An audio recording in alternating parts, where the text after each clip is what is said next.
So Gaddar awards 2025కి సంబంధించి యుఫోరియాకి సంబంధించి గుణశేఖర్ గారు అవార్డు సాధించారు, మనతో ఉన్నారు. హలో అండి, ఎలా ఫీల్ అవుతున్నారు? ఇదిగో చాలా బాగుంది. రెండోసారి అందుకోవడం. 2015కి రుద్రమదేవికి ఉత్తమ చిత్రం నిర్మాతగా దర్శకుడిగా అందుకున్నాం. అది కూడా మా ఫ్యామిలీ నిర్మించాం.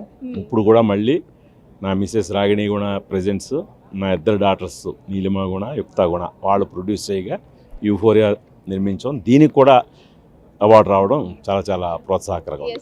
ఈ ఫ్యామిలీ ఫామ్ లో బాగా వర్కౌట్ అవుతుంది సార్. అవును, అదే. సో నెక్స్ట్ ఎలా ఉండబోతున్నాయి సార్, నెక్స్ట్ వచ్చే కమింగ్ మూవీస్? చూద్దాం, ఇంకా ప్లానింగ్ అది. సో యుఫోరియాకి సంబంధించి కాంటెంట్ పరంగా క్రిటిక్స్ నుంచి కూడా మంచి అప్లాజ్ వచ్చింది, అప్రిసియేషన్ వచ్చింది. కాకపోతే రీచ్ పరంగా కొంచెం తగ్గినా కూడా దానికి సంబంధించి బాగా వచ్చింది. కాబట్టి ఈ టైప్ మూవీస్ చేస్తారా, లేకపోతే ఎలా ఉండబోతుంది?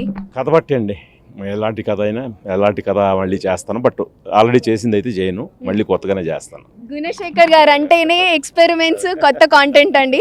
అండ్ యుఫోరియాకి సంబంధించి నేను ఇందాక చెప్పినట్లు కాంటెంట్ గురించి ఆడియన్స్కి చెప్పండి. అదే, ఆడియన్స్ చాలా బాగా రిసీవ్ చేసుకున్నారు. ఇటు ప్రభుత్వం కూడా ప్రోత్సహించడం చాలా బాగుంది. అంటే మెయిన్ మేము ఎక్కడ ఏదో స్టార్స్ని పెట్టుకొని తీసిన సినిమా కాదు ఇది. కంటెంట్ ఈజ్ కింగ్ అని చెప్పి కంటెంట్ని నమ్మి తీసిన సినిమా యూఫోరియా. అలాగే దీనికి అందరూ కూడా అంతే ఆదరించడం కూడా గొప్ప ప్రోత్సాహకరం. థ్యాంక్ యూ సో మచ్ అండి. Congratulations and all the best for your upcoming films అండి.